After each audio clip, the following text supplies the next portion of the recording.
Welcome back, guys. I'm Thomas. I'm Brittany. And this is White Oaks Farms. If you're tuning into this video, you are probably wanting to start some chickens. And you're probably going to try to start them from babies. Well, today we're going to explain to you how we take our babies and get them into our coop. That means buying, brooding, integrating, the whole 9 yards. We're also going to go over what type of chickens there are, some types of breeds there is. So guys, sit tight and enjoy. Alright guys, to begin this off, we're going to go over what type of chickens there are. There are 4 different types of chickens. There is a hybrid, there is a bantam, there is a heritage breed, and then there is a broiler. To start it off, we're going to go over the hybrid. The hybrid chicken is more of your production style chickens that you see inside of your commercial farms. They are 2 different types of breeds placed together to make this certain type of hybrid chicken that usually yields high egg production. They're usually hardy and they don't need as much feed as your standard breeds. They usually take 2 heritage breeds and they breed them together to create this hybrid breed, as in your ISA Browns, your Golden Comets. What other kind of are there? Oh, Cinnamon Queens. Cinnamon Queens, Easter Eggers. What else? I think that's it, right? Yeah, I mean, they're production reds. There's quite a few different hybrid chickens. If you're getting a hybrid chicken, you are probably wanting to, start an egg business. If you're starting an egg business, you're going to need a high production bird. And, you know, heritage breeds, they do not lay as much as a hybrid, but they do lay, you know, pretty consistently. So if you're starting up that egg business, guys, hybrids are the way to go. Now, a couple of other facts about hybrids: they will not breed true. It doesn't matter if you get a rooster and a hen of the same hybrid breed, they will not breed true. You will get some sort of weird looking chicken out of there. We have tried. Chicken. Yeah, it'll be a barnyard chicken.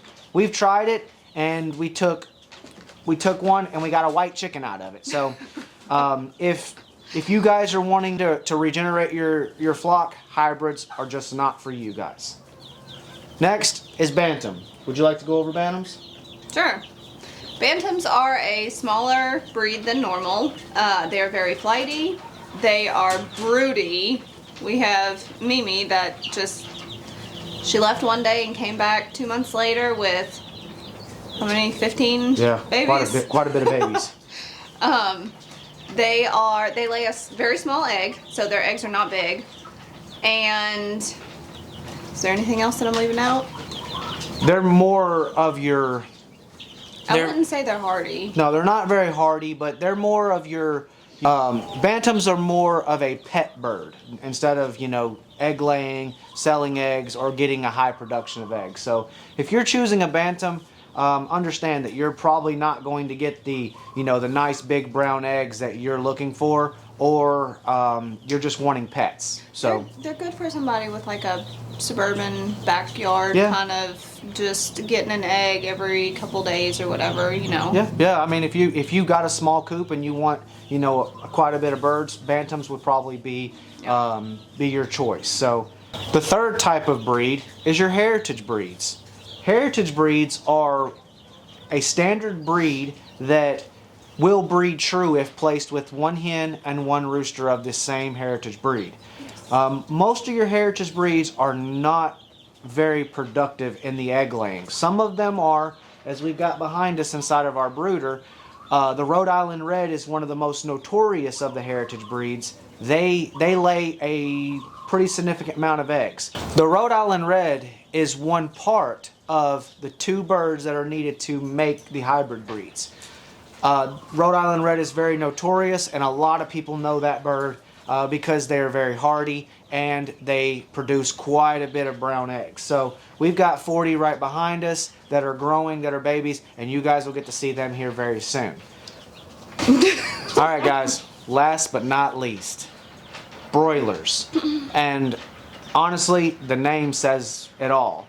These birds are bred for meat. And, you know, sometimes people get a little uncomfortable with that, but we want to make sure that you understand what type of birds you are getting when you are ordering your birds, and you don't just end up with a broiler chicken. So a broiler chicken can be one of three things. The first one, and the most notorious broiler chicken, is your Cornish Cross X. This is a hybrid breed that cannot breed true. We have tried it. It does not work. No matter what anybody says, it will not work, and it will not grow true to what you get at the hatcheries. These chickens grow very fast, and they eat lots of feed.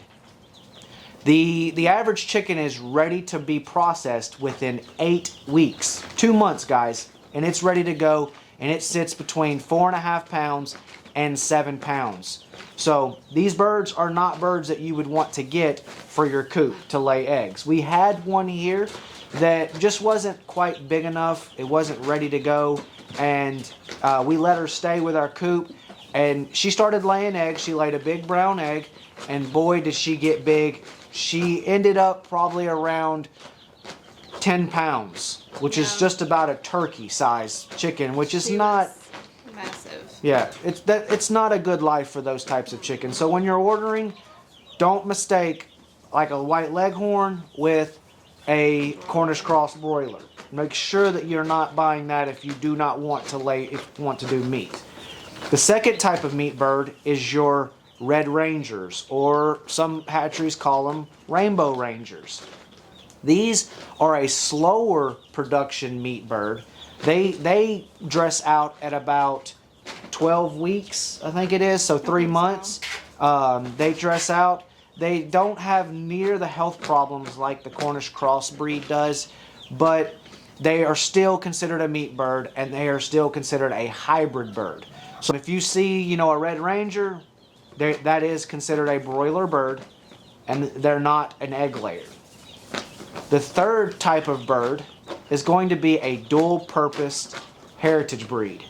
Dual-purpose heritage breeds, there's a fine line drawn between them. They could be considered just a standard heritage breed, and they could also be considered a broiler, because it's a lot of the bigger ones, though, like the Jersey Giants. I believe Rhode Island Reds are dual purpose. I believe Orpingtons are.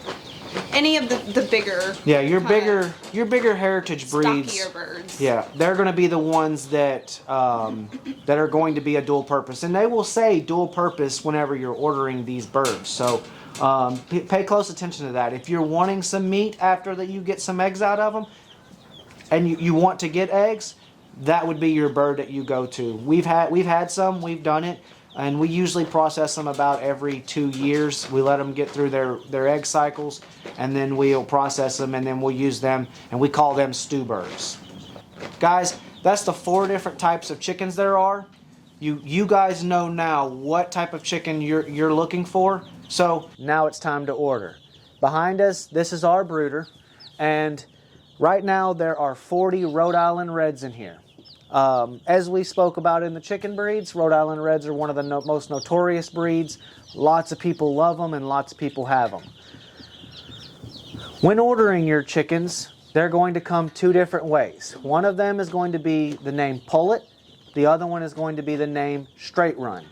Pullet means that it is sexed at birth, and Straight Run means that it's not. That means that they're just going to throw them in a box, ship them out to you, and you're going to get roosters and pullets. Usually you could do this with a meat bird or something that's going to be processed for meat. When ordering your birds, there are a bunch of different places that you can go. One of those places is online. There's multiple hatcheries like Hoover Hatcheries, Murray McMurray, Meyer, Meyer. Crackle Hatchery. These are just a few of the hatcheries that are out there. We use a couple different rules when ordering our baby chickens. One of the biggest rules is how close is that hatchery to you. If you order from a hatchery that's a couple hundred miles away from you, remember that those chickens have got to travel in a box from that hatchery all the way to your post office. So when you're ordering your chickens, be mindful of where that hatchery is.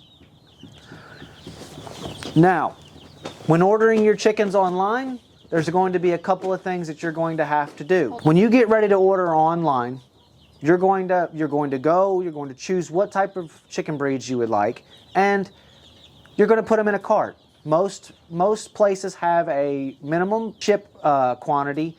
Most of them's like 15. I think some of them are 20. Maybe one of them is 10. You're going to have, that means you have to meet that quantity before you can ship that chick out.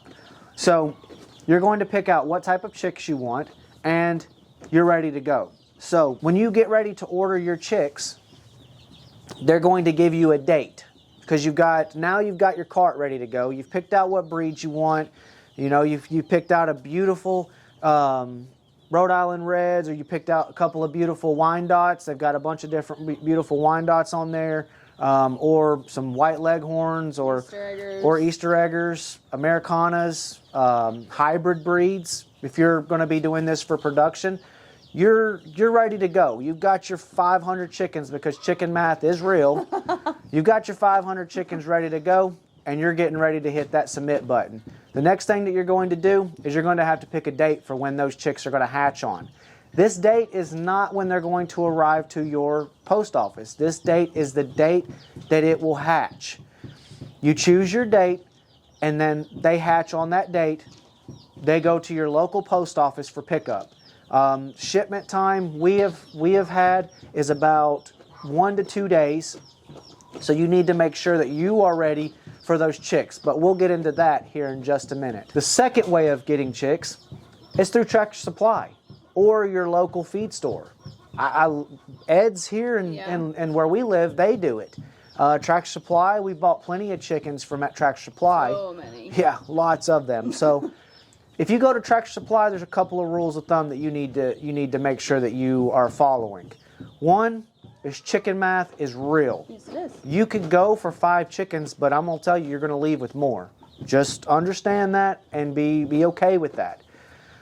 The next thing is you need to make sure that you are ready for that chicken. The 5 things you must have are, 1 is you need a brooder, okay? This brooder was built by myself and my dad a couple of years ago, and it's done pretty well for us. You need to make sure that you have a big enough brooder that's going to house the amount of chickens that you have, because let me tell you, chicken math is real. All right, so this brooder right here is a 4x8, and it will house around 100 baby chickens for right around a month and a half. So it suits us for what we do here. The second thing you're going to need is you're going to need bedding. You're going to have some sort of bedding to catch their manure that drops, because you don't want them sitting in their own manure. It's just like any type of animal. It's not good for them to sit in their manure. And if you didn't know, one of the biggest reasons why chickens die is because the parasites that live inside of their manure, which is most animals that do have that done. The third thing is going to be a waterer. You got to have some sort of water. These animals drink a ton of water because of the fifth reason that I'm going to get to. So make sure you've got a good water. A couple of things that you could use in your water is apple cider vinegar. It's a good, healthy start to get them going inside of your brooder. You could they've got some electrolytes and stuff and minerals at Tractor Supply that you could put inside of your water. So if you want to get some of that, you can. We just use standard water and sometimes apple cider vinegar to kind of help boost them. The next thing you're going to need is you're going to have a feeder, which is right back in here. That feeder has got to be suitable for those baby chicks. You don't want a massive, 12-gallon feeder in there and the baby chicks can't even get the food out. So make sure you get something small that is good for them. This is your usual feeder right here that we get for baby chicks. This is the starting feeder for them. So make sure you grab yourself a feeder when you're there. That feeder usually is good for the first week. Yeah. They're going to out-eat it. Yeah, and then they start feathering and their appetites get a little bit bigger, and then you need to upgrade to a bigger, more trough-like feeder. Yeah. So, you guys ready for number 5? It is hands down the most important part of this deal. and it is probably one of the most dangerous parts of this deal. You're going to need this guy right here. You're going to need some form of heat. If that be a heat lamp, or a heat plate, something for those chicks to stay warm in. These heat lamps right here come from Premier One. They're a more commercial grade heat lamp. They've got this hard black plastic around it and this hard protector in front of it, so that if it drops, it doesn't drop directly on top of the chicks or onto your bedding in here to create a fire. Less chance of a Yeah, fire. less chance of a fire, and you won't be worried when you're at work and knowing, hey, is my house on fire? The second one is, gotta move. The second one is a heat plate. We don't have a heat plate. We've got one right back here. I'll grab it for you guys. All right. So this right here is what they call a heat plate. It's just a plate that warms up. It mimics the underside of a hen, so that way the chicks can stay warm. They get underneath it and they stay warm. You have less fire chance with this as you do with the standard heat lamp. I find that the heat plates don't put out as much heat and they don't fit as much birds. So when you are doing a heat plate, minimize how many birds you're going to have in that coop, because they all have to go under that to keep warm. So guys, lots of information there.